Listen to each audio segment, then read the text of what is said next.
Eccoci qui, oggi siamo con Salvatore Boeddu, che è un caro amico di Sardegna, chiama Europa, diciamo pure quasi co-conduttore insieme a me, per tutte le volte che sei stato protagonista e sei stato intervistato assieme al Centro Europe Direct. Salvatore Boeddu è appunto il responsabile del Centro Europe Direct di Nuoro, che è lo sportello del comune di Nuoro che diffonde le informazioni e le opportunità che l'Unione Europea offre ai cittadini. Ciao Salvatore, grazie di essere con noi.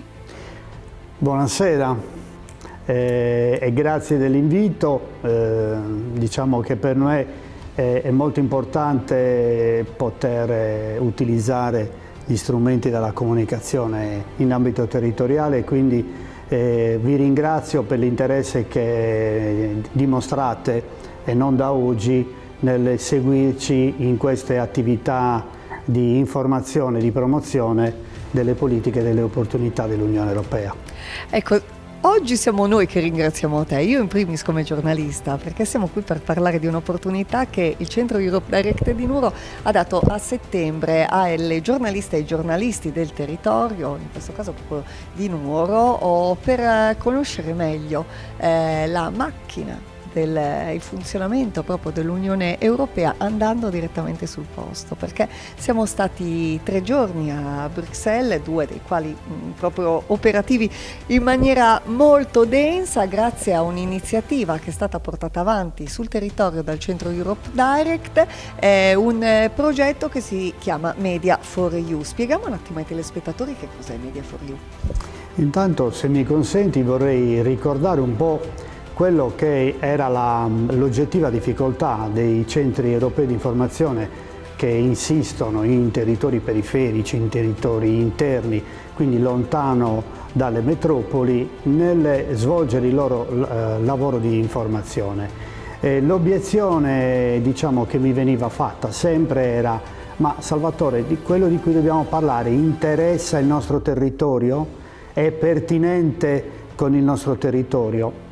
E un po' la difficoltà c'era, dover trasferire nel nostro territorio, quindi a beneficio dei nostri cittadini, problematiche e interventi strutturali dell'Unione Europea che comunque avevano una ricaduta nel territorio, ma a volte non avevano la specifica, diciamo, di dover dire e questo è un progetto finanziato dall'Unione Europea per Nuoro in particolare.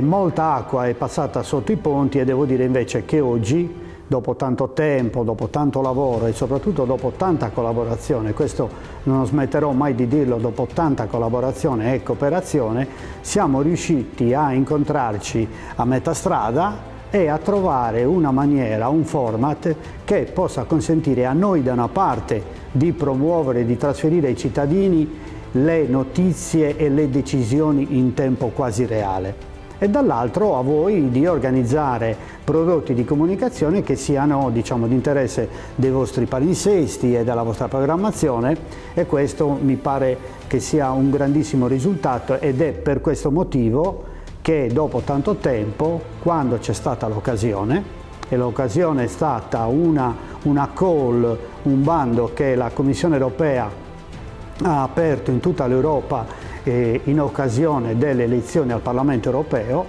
che ci ha consentito di pensare ad una attività integrativa.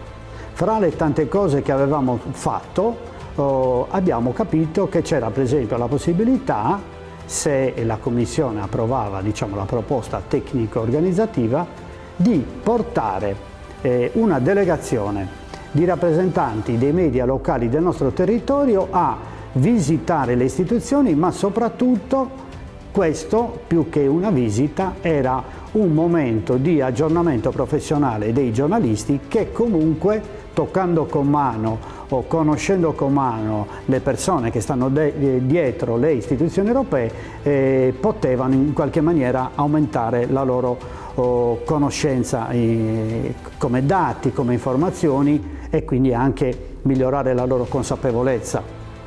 E quindi devo dire che sono molto soddisfatto di aver organizzato questo progetto, della vostra partecipazione. Tra l'altro la vostra partecipazione a questo progetto non era rispondere di sì a una proposta di un viaggio di aggiornamento di professione. Voi insieme a noi avete fatto un percorso abbastanza strutturato. Esatto, un percorso formativo che è iniziato un anno fa praticamente, perché è iniziato a ottobre del 2023, quando è venuto a parlare qua a Nuoro durante un tour, possiamo dire, in Sardegna, il direttore della Commissione Europea in Italia, e appunto abbiamo avuto l'opportunità come giornalisti, ne avevamo già parlato l'anno scorso a Sardegna Chiama Europa, vi avevamo dedicato proprio 2 puntate, di porgli delle domande su quelli che erano le tematiche di stretta attualità per la Sardegna, che erano di pertinenza dell'Unione Europea. E poi ci sono stati 2 corsi di aggiornamento che sono stati portati avanti la scorsa primavera qua a Nuoro, a cui hanno partecipato appunto i giornalisti e i colleghi, io e i miei colleghi che hanno poi preso parte alla visita di formazione a Bruxelles. Quindi. Sì, devo dire che intanto avete collaborato, sono molto soddisfatto che proprio ad ottobre del 2023 alla nostra proposta, vista la visita speciale del direttore Antonio Parenti della rappresentanza in Italia della Commissione Europea, voi avete dato subito la disponibilità a non, diciamo, organizzare l'ennesima conferenza o l'ennesimo, diciamo, workshop, ma abbiamo fatto direttamente un media forum. Quindi, una sorta di talk è stato. Abbiamo fatto un talk dove, tra l'altro, in assoluta libertà, senza assolutamente, diciamo, decidere le regole di ingaggio, voi avete avuto tutta la libertà e l'autonomia di fare le domande che ritenevate opportune al direttore, ed è stata questa una cosa molto apprezzata anche dal direttore Parenti, che ha potuto poi rispondere alle vostre domande senza reticenza. Assolutamente, con grande generosità. Affrontando temi importanti. A questo punto, come si suol dire, l'appetito viene mangiando, e noi siamo riusciti, grazie anche alla collaborazione con i nostri amici di Eurodesk Italia e in particolare di un'agenzia giovani di Palermo, siamo riusciti ad organizzare un corso specifico per giornalisti, con tanto di diciamo, riconoscimento e quindi crediti assegnati ai giornalisti per questo corso su alcuni temi, diciamo, importanti, e questa è stata una seconda tappa, secondo me, importantissima, che vi ha avvicinato, visto che in quella fase non sapevate ancora che c'era la possibilità di fare questa visita alle istituzioni europee, di poter partecipare, secondo me, con quella competenza e con quella responsabilità che richiedevano, diciamo, l'incontro con le istituzioni europee. Ecco, questo sì, lo diciamo anche per far capire ai telespettatori che non è stato un impegno finalizzato a ottenere il premio finale, cioè il viaggio a Bruxelles. Noi non l'abbiamo saputo fino all'estate, praticamente, fino a dopo la conclusione dell'ultimo corso di aggiornamento che Europe Direct ha organizzato assieme a Eurodesk Italy, quindi era stato proprio una decisione personale di formarsi e di seguire questo programma formativo, senza sapere che alla fine ci sarebbe stato questo bellissimo premio per chi è giornalista, perché alla fine, per chi come noi si occupa anche di questioni dell'Unione Europea per lavoro, si è trattato di un'opportunità unica, perché 2 giorni, il primo giorno al Parlamento Europeo, il secondo giorno alla Commissione Europea. Quindi come è stato questo viaggio? Raccontiamo ai telespettatori come si è dipanato.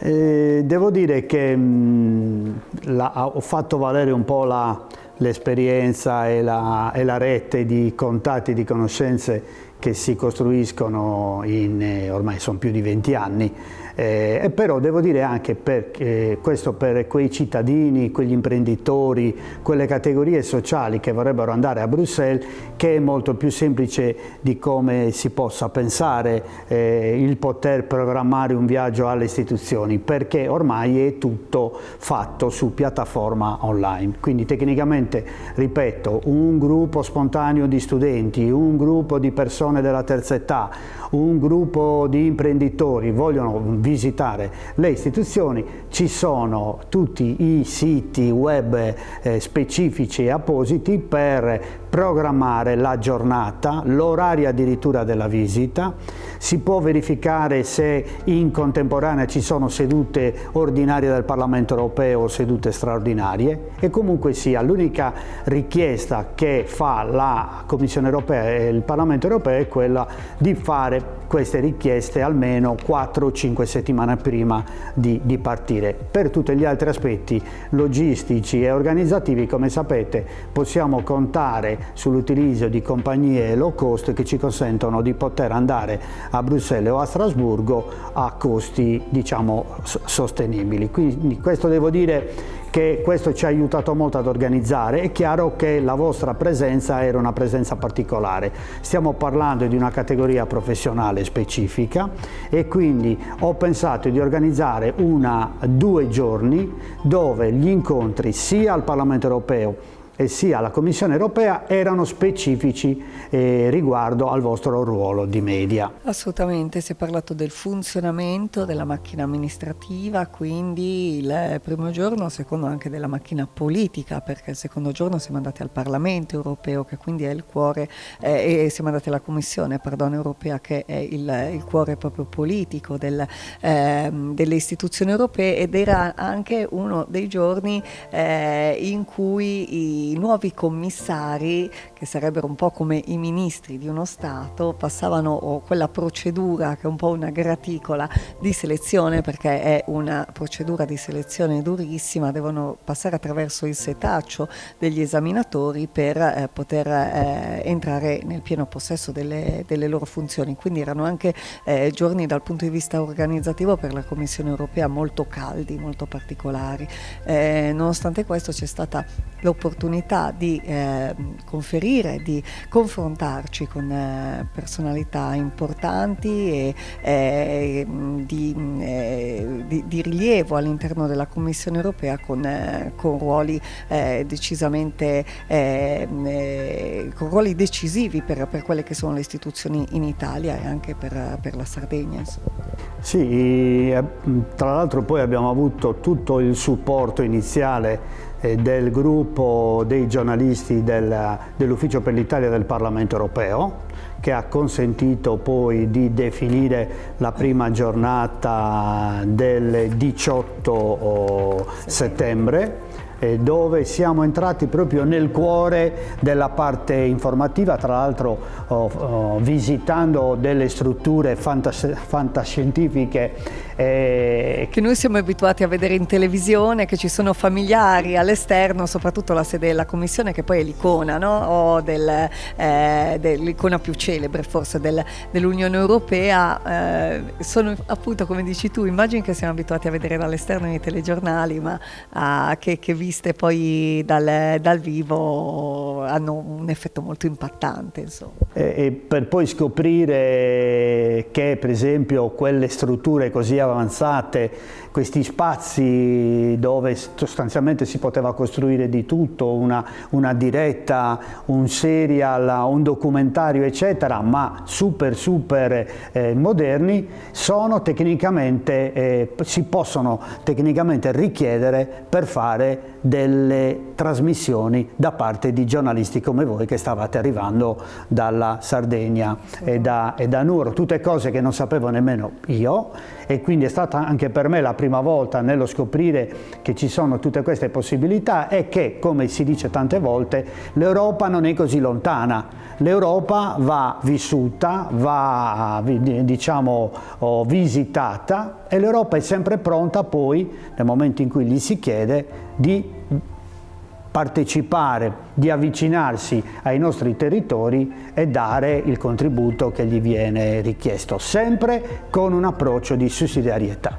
L'Europa non può decidere tutto e da sola nei confronti dei nostri territori, è ormai sancito dai trattati, ma sicuramente decide i programmi sovranazionali, decide tutti quegli interventi che devono avere una loro ragione d'essere, quindi una loro razionalità, e soprattutto sulla base di decisioni politiche che vengono concertate fra Parlamento europeo, che è espressione dei cittadini, Commissione, che è espressione, diciamo, dell'Unione Europea, dell'interesse europeo, e Consiglio europeo, che invece è il Consiglio che rappresenta gli interessi degli Stati. Queste tre istituzioni, questi tre organismi decidono più periodicamente quali sono le priorità, quali sono le scelte da fare, e sono poi sempre quelle istituzioni che sono intervenute, come sapete,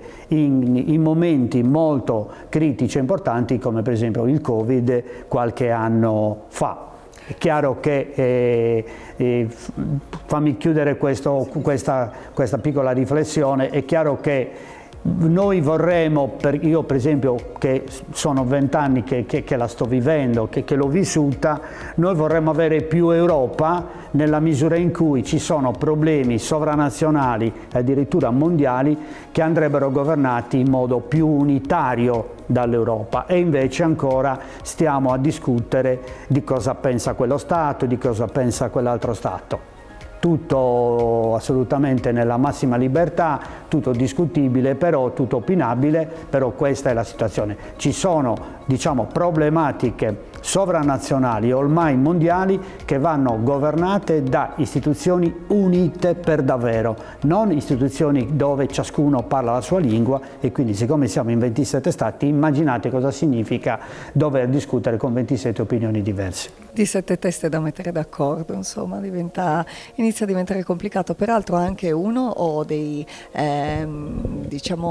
riferenti con cui abbiamo parlato nei nostri giorni della visita a Bruxelles, Alessandro Giordani, che è il capo unità reti degli Stati membri, ha parlato proprio della necessità di unità tra i 27 Stati per trovare risposte efficaci a quelle che sono le sfide e quelle che sono le minacce, e ha fatto proprio l'esempio del Covid, della risposta unitaria al Covid, che ha portato poi a un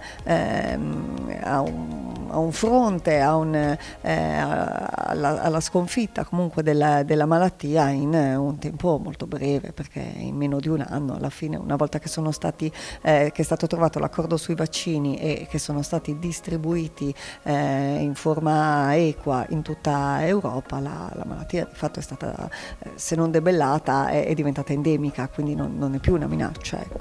Devo dire che il fatto che, per esempio, soprattutto quando abbiamo visitato la Commissione, abbiamo capito come bisogna assolutamente stare sul pezzo rispetto alle priorità.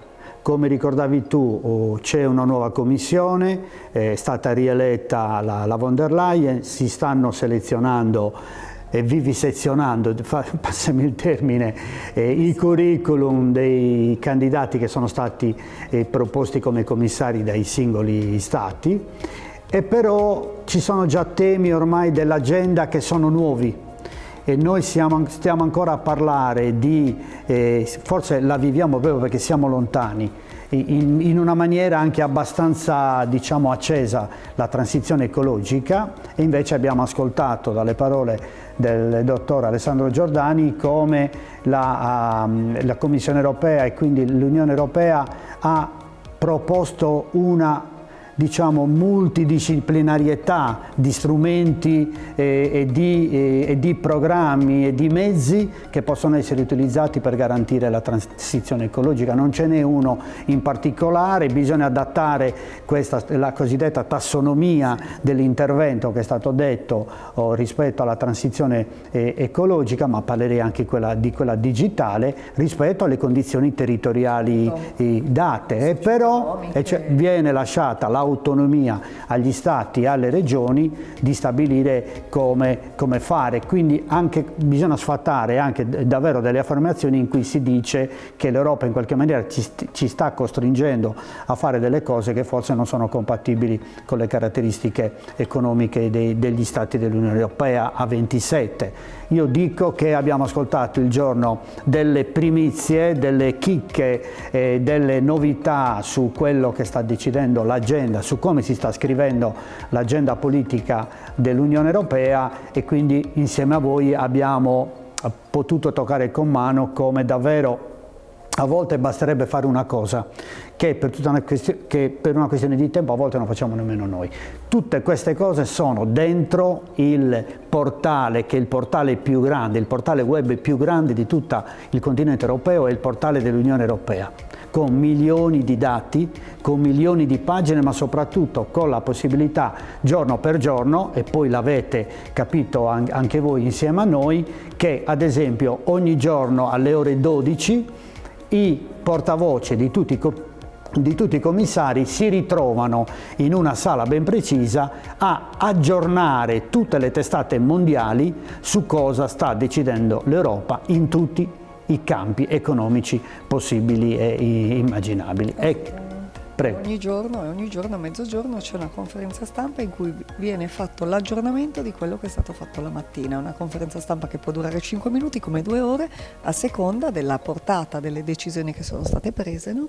E quindi c'è un aggiornamento continuo. E qua possiamo anche dare uno scoop, proprio perché eravamo alle prese con la visita. Non siamo riusciti a fare un controllo preventivo dell'agenda della giornata per scoprire... Noi e i nostri referenti della Commissione Europea comunque, non è stata solo colpa nostra. Noi e i nostri referenti della Commissione che pur in questa diciamo bella buona volontà di farci scoprire cose importanti dell'organizzazione della Commissione per quanto riguarda sempre la parte informazione e comunicazione, perché eravamo insieme a quelli della DG.com, cioè la direzione generale della comunicazione della Commissione Europea. I DG sono un po' come i ministeri in buona sostanza. Esattamente sì, possiamo dire che ogni DG da un punto di vista amministrativo e tecnico cura un tema, ce ne sono tantissime e noi abbiamo puntato in questo viaggio a Bruxelles nella visita e nell'incontrare dei responsabili, degli alti funzionari della DG.com e poi nel pomeriggio invece i funzionari della DG Regio. La DG Regio è la DG che si occupa della politica regionale, della politica di coesione, cioè di quella politica importantissima che dà vagonate di finanziamenti a tutte le regioni per poter realizzare interventi economici, sociali, educativi, lavorativi per i giovani, eccetera, eccetera. Certo, e per appianare le differenze diciamo di sviluppo tra un territorio e l'altro all'interno dell'Unione Europea. Io mi soffermerei un attimo sul concetto di comunicazione, visto che principalmente abbiamo parlato di quello. Unione Europea e comunicazione, appunto. Come noi spesso diciamo a Sardegna che in Europa l'Unione Europea viene percepita dal cittadino, spesso, l'hai detto anche tu Salvatore poco fa, un po' come una matrigna, un po' come un'entità astratta, lontana, che vincola i Paesi membri a adattarsi a decisioni prese dall'alto o comunque a non essere pienamente padrone delle proprie decisioni. C'è forse un problema di comunicazione che parte proprio dalla macchina dell'Unione Europea, che pur con l'enorme impegno che mette nel suo apparato di comunicazione non riesce a essere efficace quanto vorrebbe. Tu cosa ne pensi?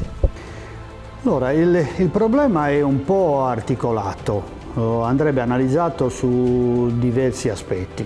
Intanto, ripeto, l'intervento della Commissione è sussidiario.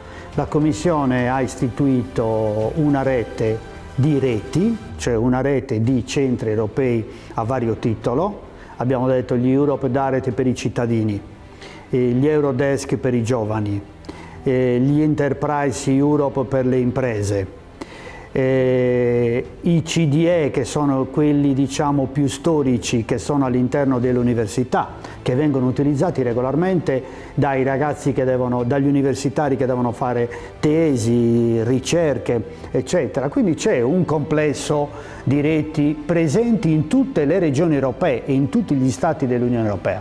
Però, come dici tu, tutto questo non basta. Io dico che per esempio in Sardegna i centri europei di informazione di Europedae sono 2 e forse non bastano. Perché? Per le caratteristiche della regione, per la frammentarietà della popolazione, che è molto diciamo distribuita in tutte le parti, e se dobbiamo ribadire il concetto che tutti hanno diritto allo stesso tipo di informazione, è vero che a questo punto la strada è quella che con il nostro piccolo contributo stiamo dando noi, cioè ci vuole un accordo, un patto di collaborazione fra i centri europei da una parte e i media locali o regionali dall'altra, perché gli argomenti sono importanti, le opportunità che arrivano dall'Unione Europea sono tantissime e tutte vanno spiegate in maniera corretta. Perché, come sapete, in quest'ultimo periodo, negli ultimi anni, noi dobbiamo contrastare le fake news, cioè affermazioni proprio senza capo né coda, che attribuiscono responsabilità assurde alle istituzioni. Soprattutto negli ultimi 2 o 3 anni, insomma, dal Covid, anzi, allarghiamolo dal Covid. Negli ultimi 2 anni c'è qualcuno che ha aggettivato i centri europei come centri di propaganda.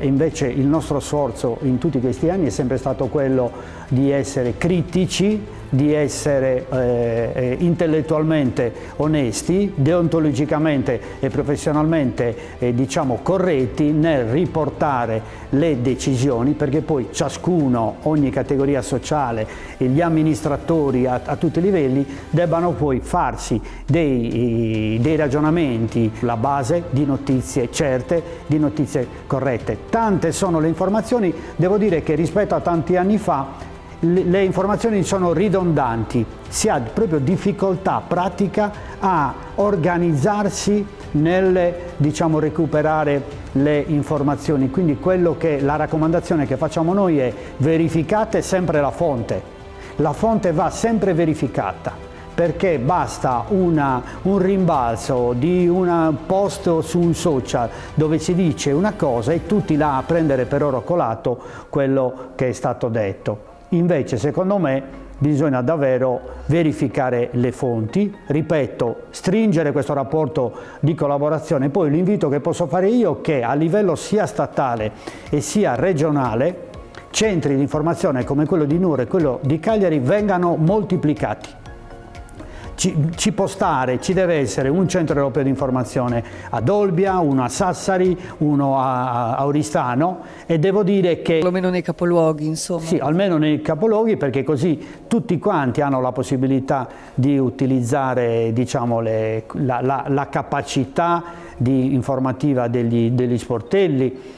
L'aumento della partecipazione per esempio delle scuole ai progetti che riguardano la scuola, parlo di Erasmus e così via, e quindi ci vuole veramente una sinergia. E io penso che ad esempio la Regione, attraverso il piano di comunicazione dei fondi strutturali più importanti, il FESR, il Fondo Sociale soprattutto, i 2 fondi che hanno una grandissima dotazione, debba organizzare insieme ai centri europei di informazione un accordo di collaborazione dove si possa davvero creare le condizioni per garantire un flusso informativo importante, competente, e la presenza territoriale, perché lo vediamo anche da altre esperienze che stiamo gestendo qua in loco. Molti target, soprattutto quelli che hanno minori opportunità, hanno bisogno del contatto fisico, hanno bisogno di incontrarci e non sempre. Ad esempio gli anziani, immagino. Ad esempio le persone di una certa età, ad esempio i ragazzi che stanno per entrare nel mondo del lavoro e che comunque stanno per raggiungere la maggiore età. E questo mi consente di dire come dalla transizione ecologica passiamo alla transizione digitale. La transizione digitale ha bisogno davvero di un'azione importante di educazione e di alfabetizzazione di tutte le categorie sociali, nessuna esclusa. Assolutamente. Ora che stiamo parlando di comunicazione, io direi di mandare in onda l'intervista che abbiamo fatto a uno dei nostri ciceroni al Parlamento europeo il primo giorno, che è stato Alfonso Piromallo. Alfonso Piromallo è il responsabile della comunicazione per l'Italia al Parlamento europeo. L'abbiamo intervistato per capire in che cosa consiste il suo lavoro. Vediamo l'intervista.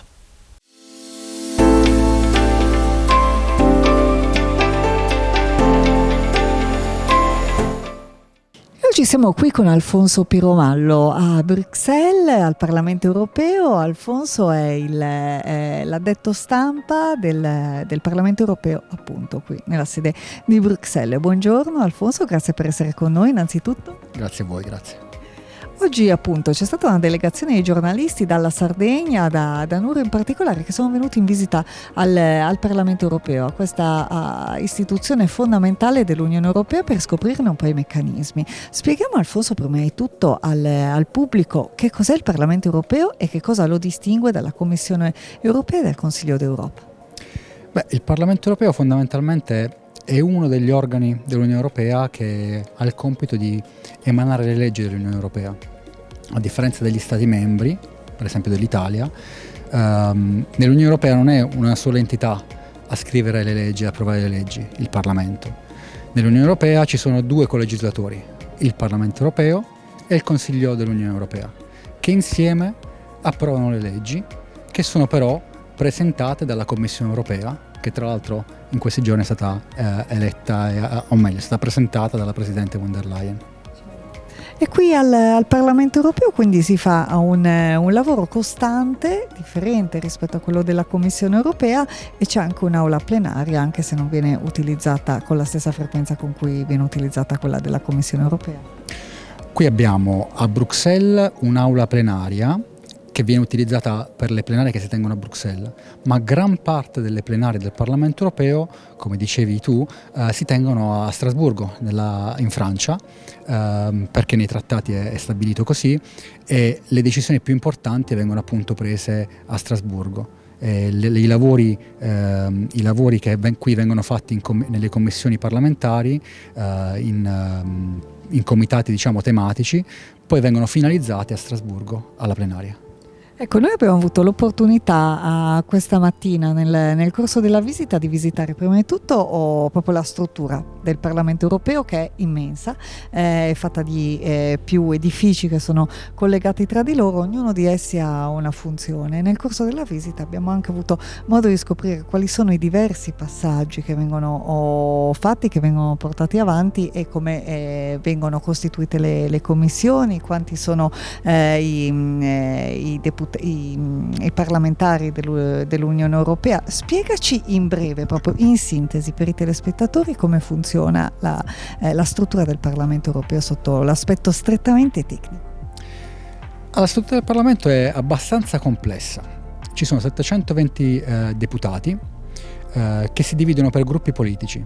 I gruppi politici vanno dalla sinistra, the left, la sinistra diciamo radicale, all'estrema destra, e con tutte le variazioni in mezzo. I vari partiti nazionali confluiscono in un gruppo politico per appartenenza politica. Quindi, per fare un esempio, il Partito Democratico Italiano confluirà nel gruppo dei Socialisti Democratici. Questi gruppi politici poi dovranno trovare dei compromessi sulle proposte legislative che arrivano dalla Commissione. Per fare questo lavoro si lavora in gruppi più piccoli, cioè nelle commissioni parlamentari. Ci sono delle commissioni parlamentari tematiche. C'è per esempio la Commissione Ambiente, che si è occupata del Green Deal durante gli ultimi anni. Si lavora in questi gruppi ristretti che hanno comunque la stessa composizione della grande plenaria.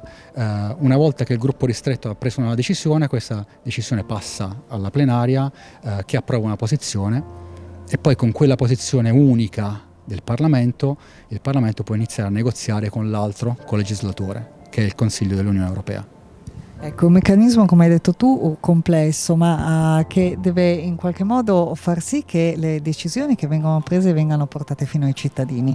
E noi appunto con Sardegna Chiama Europa battiamo molto sull'importanza che le decisioni politiche che vengono prese dall'Unione Europea arrivino correttamente ai cittadini. Quanto è difficile comunicare l'Europa e le sue decisioni?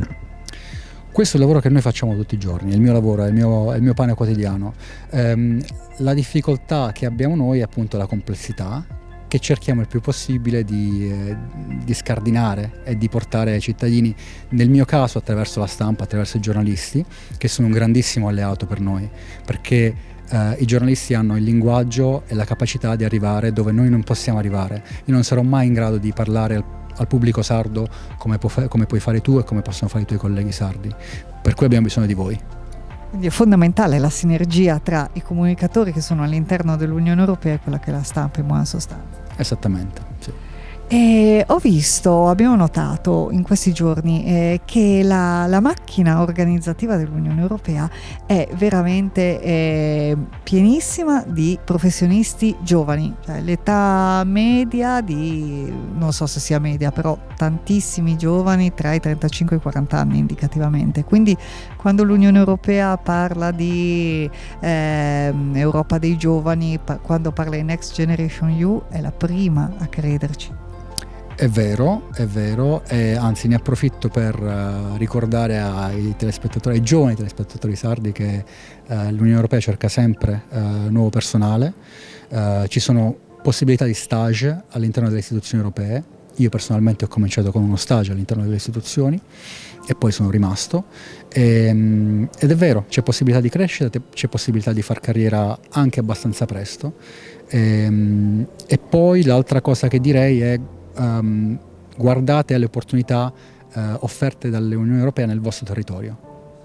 Un giovane che volesse appunto intraprendere un percorso, una carriera in Unione Europea, nel Parlamento, nella Commissione, che strumenti può utilizzare per avvicinarsi, per esempio per iniziare con uno stage, perché immagino che sia appunto la prima porta che si può aprire per un ragazzo, un giovane laureato che voglia intraprendere questa strada?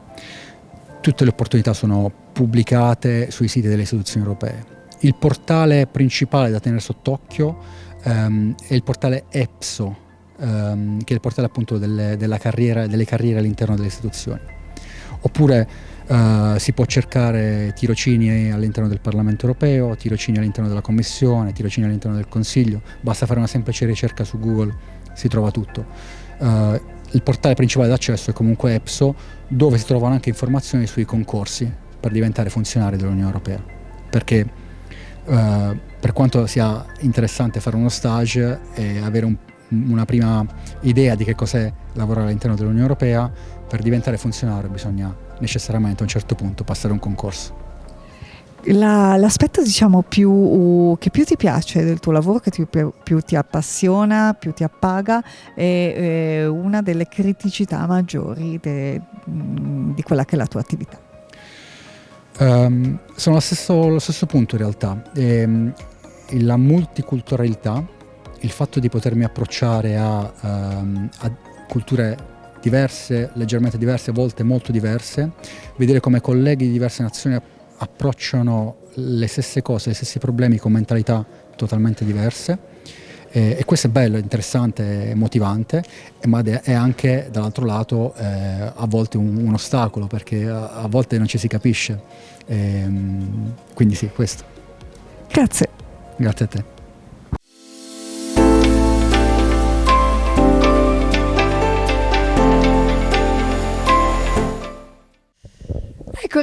Eccoci in studio dopo aver ascoltato l'intervista a Alfonso Piromallo, e continuiamo a parlare di comunicazione, di Unione Europea e comunicazione, con il focus sui cittadini.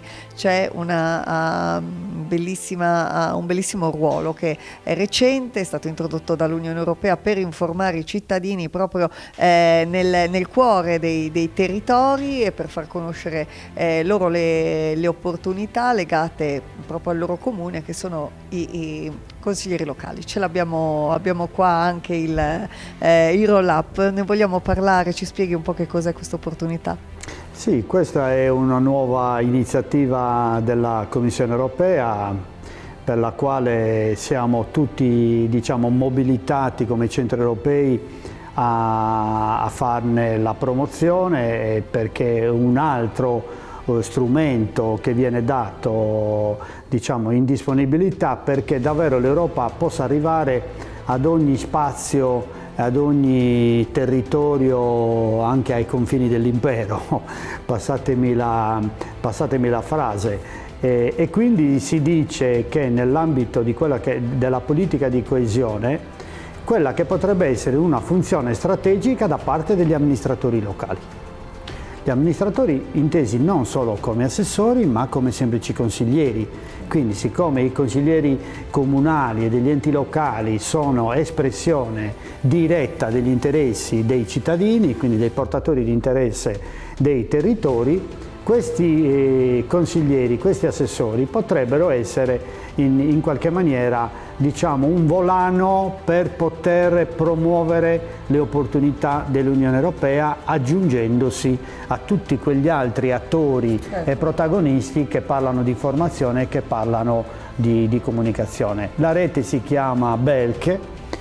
Così in questo glossario, in questo elenco di terminologia e di sigle utilizzata nell'Unione Europea non sono altro che, diciamo, i consiglieri locali regolarmente eletti nei consigli comunali, che decadono tra l'altro dalla carica di BELC nel momento in cui decade il consiglio comunale. Infatti ti facciamo una piccola digressione, anche il comune di Nuoro aveva il suo consigliere locale, la sua consigliera locale Gabriela Boedu fino a pochi mesi fa, poi una volta che è caduta la giunta Sodu è stata rimossa anche lei, si aspetta quindi la nuova elezione del sindaco per avere di nuovo l'opportunità di avere un consigliere locale a Nuoro. Assolutamente che sì, e nel frattempo dall'elenco si registra invece l'entrata, la new entry del Presidente del Consiglio Comunale di Dorgali, Francesco Ruiu, per il nostro territorio. So di un altro giovane amministratore dell'area metropolitana di Cagliari, Alessio Agus. C'è un consigliere storico che è Carlo Paler, che rappresenta forse il primo che ha rappresentato e che rappresenta ancora oggi la rete BELC dei consiglieri, diciamo, locali per l'Europa. Ma stiamo ragionando come gruppo di lavoro di Europe Direct come organizzare nelle prossime settimane, nei prossimi mesi, tutta una serie di attività per promuovere questa rete, perché, ripeto, non mi stancherò mai di dirlo, più persone, più soggetti, più portatori di interesse scelgono, diciamo, di interloquire con la propria comunità territoriale, trasferendo informazioni, competenze e quindi comunicando le opportunità dell'Europa, e più si fa l'Europa. L'Europa la si fa così, la si fa dal basso, costruendola piano piano, discutendo, dibattendo sui temi più importanti, anche quelli che ci toccano da vicino in queste settimane,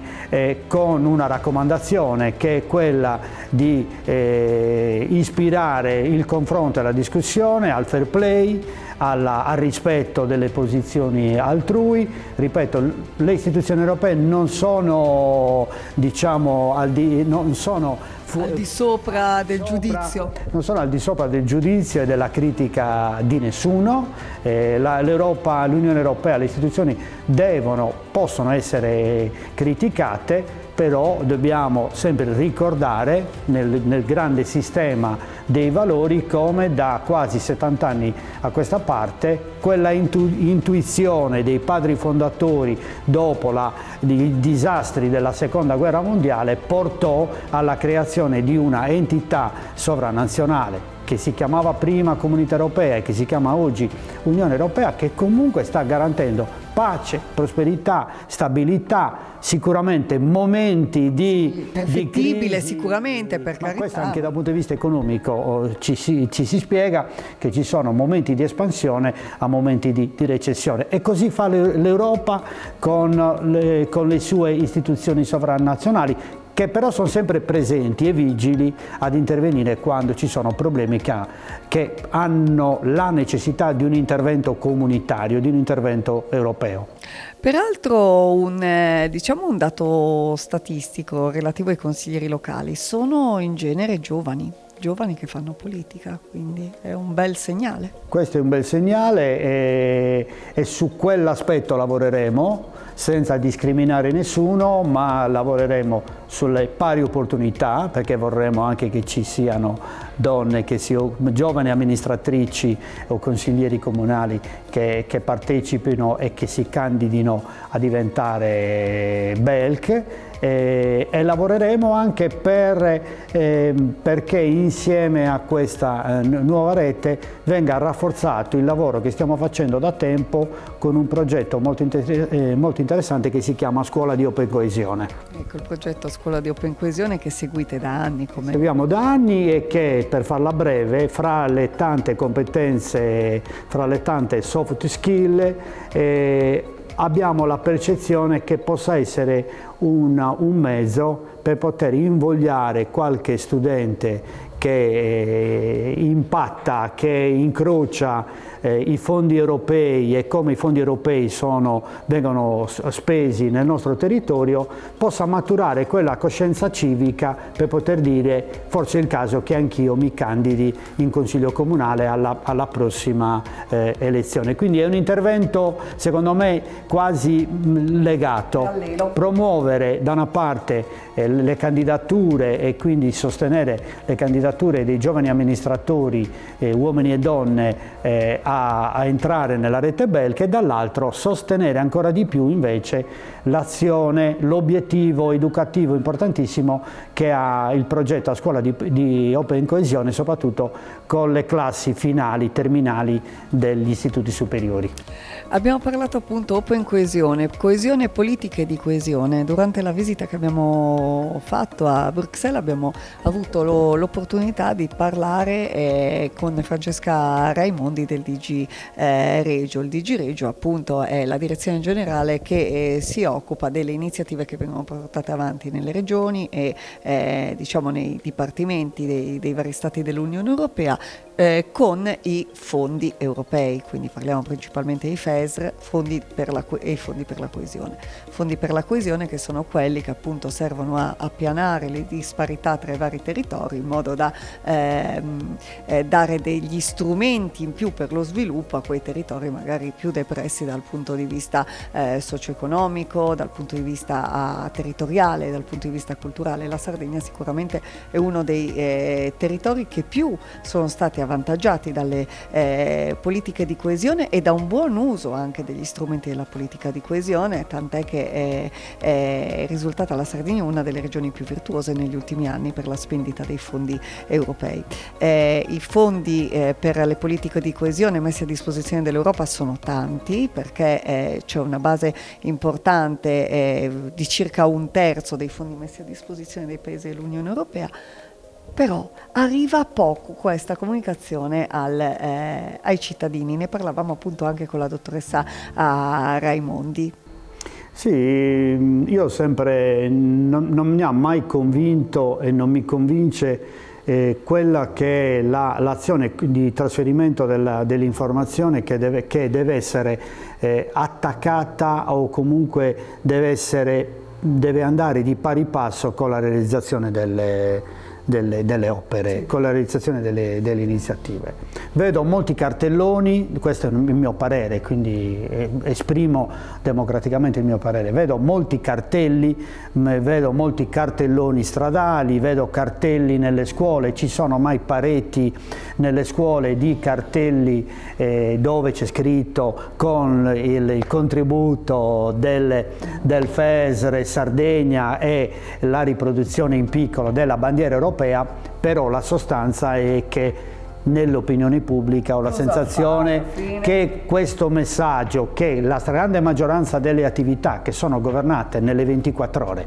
nella giornata hanno dietro una decisione e un finanziamento comunitario, un finanziamento europeo, questo non passa e quindi bisognerà sedersi intorno a un tavolo tutti gli operatori della comunicazione, dai media ufficiali a quelli della comunità, degli operatori dell'informazione europea, agli influencer, a tutti quelli che possono comunque garantire con le loro opinioni dei pareri strutturati e quindi possono in qualche maniera orientare l'opinione pubblica, bisogna ripensare all'approccio comunicativo rispetto alle politiche di coesione.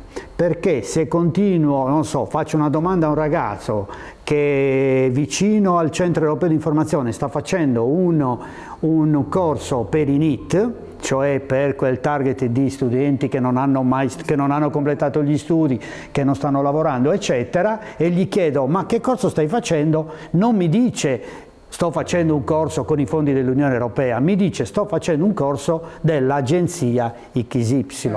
Ecco, questo replicato in dimensioni molto grandi, secondo me necessita, tutto questo intervento necessita di un intervento comunicativo multimediale che comunque dia l'esatta informazione che questi, come dici tu, sono fondi della politica di coesione, che grazie a quei fondi abbiamo realizzato dei bellissimi e funzionali aeroporti, che abbiamo realizzato tutta una serie di interventi nell'asse viario della 131 e così via, strade, i porti, o abbiamo fatto dighe, cioè tutta una serie di opere infrastrutturali, ma poi anche interventi che sono andati a realizzare nella nostra città, ad esempio il rifacimento delle piazze, o stiamo intervenendo su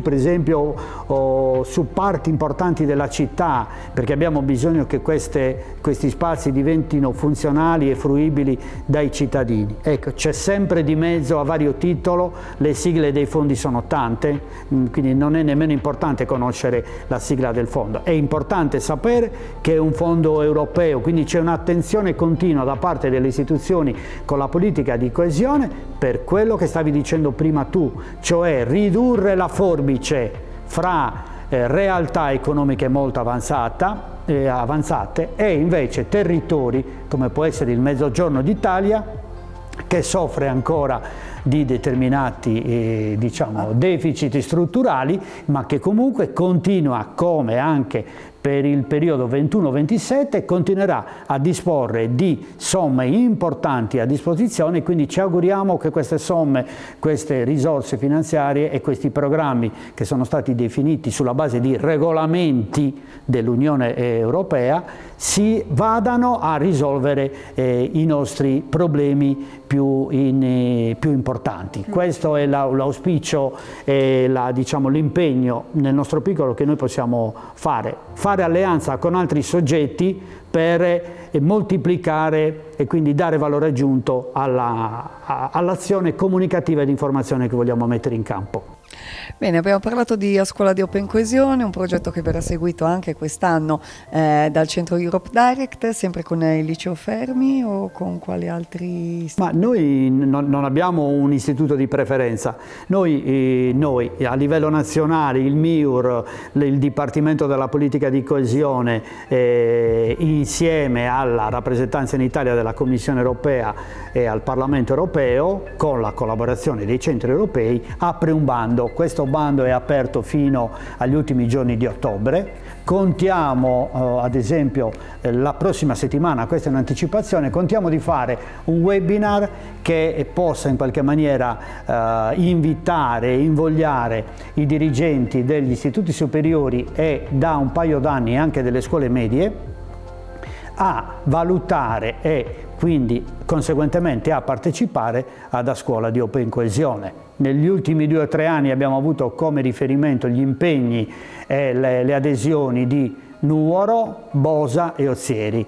Speriamo di poter andare anche in altri territori che ad oggi non hanno mai partecipato. Penso all'Ogliastra oppure ad altri territori che hanno partecipato in altre edizioni che non stanno più partecipando. Quindi noi siamo a disposizione a dare tutto il nostro supporto, perché è un progetto che merita, è un progetto che diciamo promuove competenze che il normale piano di studi non riesce a promuovere. Quindi insomma, parlare di studio degli open data, cimentarsi nelle attività di data journalist, fare monitoraggio civico, quello che dicevamo prima, cioè lo studente che diventa controllore dell'operato della propria amministrazione comunale. E questi sono secondo me aspetti importanti che il fondo europeo, perché a Scuola di Open Coesione parte da questa banca dati importantissima che viene gestita a livello governativo, che è la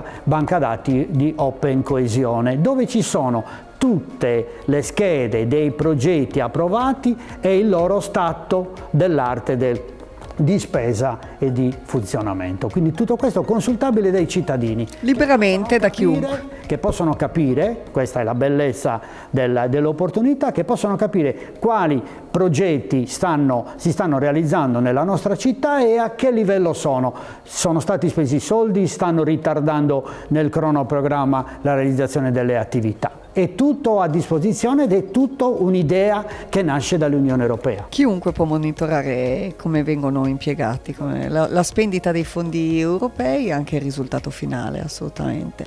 Un'altra iniziativa importante del Centro Europe Direct di Nuoro per la 14ª edizione. A che punto siamo? La Notte Europea dei Ricercatori, stiamo dicendo. Sì, siamo partiti nel 2011, abbiamo fatto la Notte dei Ricercatori ininterrottamente. Quest'anno anche durante il Covid, ricordo. Sì, l'abbiamo fatta tutta online grazie ai moderni mezzi della tecnica e della strumentazione multimediale. L'abbiamo fatta nel 2020, nel 2020. L'abbiamo fatta anche nel 2020. Sì, diciamo, è un'altra iniziativa importante che ha un grande impatto sulle famiglie. Quindi avvicinare la ricerca alle famiglie con questa iniziativa europea che viene replicata a Nuoro dal 2011 con la collaborazione delle università, con la collaborazione di tutte le associazioni che in qualche maniera fanno divulgazione scientifica e con la collaborazione di tutta una serie di enti e di istituzioni che comunque colgono l'occasione per presentare i loro lavori che sono vicini e che sono coerenti con la ricerca. Fare ricerca significa fare cultura, fare ricerca significa creare economia.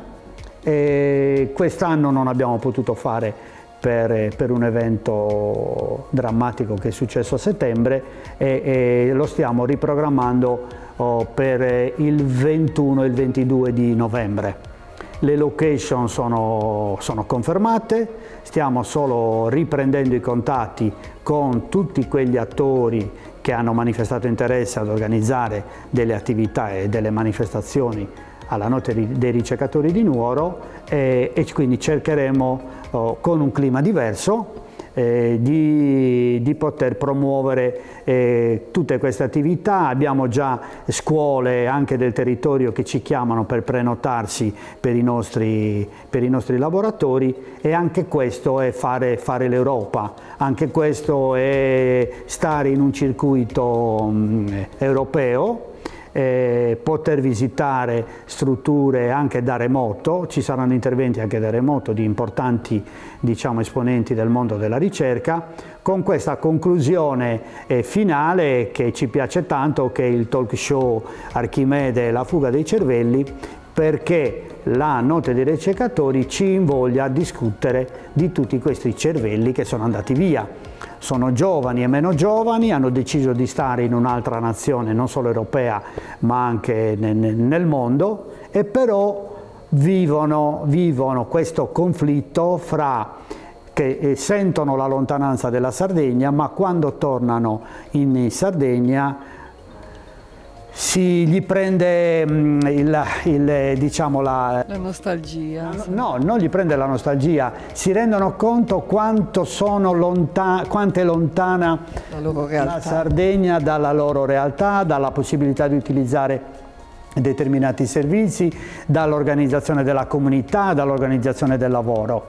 E allora forse andrà fatto un ragionamento su cui noi stiamo spingendo da diversi anni, e cioè perché non fare un patto di collaborazione fra tutte queste menti, queste eccellenze, questi cervelli che abbiamo e che ormai sono residenti in tutto il mondo, e che però potrebbero dare un contributo alla rinascita e allo sviluppo del nostro territorio e della nostra città, non fosse altro perché li si chiama, gli si dice dai una mano. Io sono convinto che queste persone chiamate a dare un contributo a Nuoro, al territorio, lo daranno con tutta con il loro cuore e con la loro disponibilità. Continueranno a stare in Australia, negli Stati Uniti, in Norvegia, a Roma, a Parigi, dove stanno, però sicuramente daranno un contributo tangibile al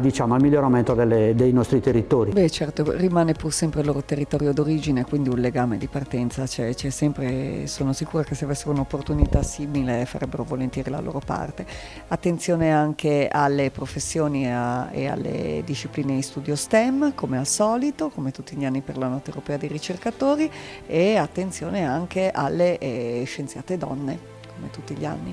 Assolutamente che sì, cercheremo anche là di rispettare le pari opportunità. Adesso mi fai ricordare come quando siamo andati a Bruxelles abbiamo incrociato tre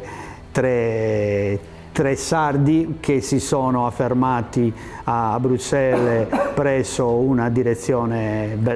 un'istituzione della Commissione europea molto importante. Assolutamente, sono stati intervistati dalla collega Maria Antonietta Piga e si occupano dell'antitrust all'interno della Commissione. E io penso che ci siano tantissimi sardi e tantissimi anche comunque italiani che ormai vivono a Bruxelles. La Commissione nell'ambito delle attività di promozione e di informazione ci invita a promuovere e quindi a sollecitare queste persone che stanno in commissione al Parlamento e nelle istituzioni a fare il cosiddetto back to school.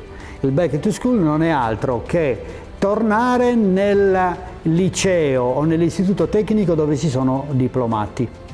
Abbiamo diversi contatti, non li abbiamo persi, e questo sarà occasione per sentire una serie di persone che abbiamo conosciuto negli ultimi 3 anni anche grazie a Open Coesione, a Scuola di Open Coesione, nelle nostre visite periodiche di accompagnamento delle classi vincitrici a Bruxelles, dove queste persone che comunque sono o di Nuoro o del territorio intorno a Nuoro hanno studiato a Nuoro, e nel momento in cui incontrano noi dicono ecco, forse è il caso che torniamo a fare, perché ce lo sta sollecitando l'istituzione, torniamo nel luogo dove abbiamo studiato, e quindi siamo pronti ad accoglierli e a creare le condizioni perché queste persone possano incrociare e parlare con gli studenti e raccontare la loro esperienza a Bruxelles. Benissimo, allora ricordiamo le date della Notte Europea dei Ricercatori. 21-22 novembre a Nuoro, Notte Europea dei Ricercatori, insieme a tanti protagonisti, a tanti laboratori, a tanti spettacoli, e poi per scaramanzia non dico che siamo alla caccia di qualche testimonial di eccezione, ma va ancora conclusa la trattativa. Ecco, quindi rimaniamo nell'attesa e nel mistero. Rimaniamo nell'attesa. Di sapere chi sarà, infatti, chi sarà o chi saranno, non sappiamo, queste figure misteriose. Quindi nella prossima puntata di Sardegna Chiama Europa continueremo a parlare dell'avventura di Bruxelles, incontrando i giornalisti che hanno preso parte a questa delegazione e parlando con loro di quelle che sono state le tematiche portanti dell'incontro. Per ora un grazie di cuore a Salvatore Boetu.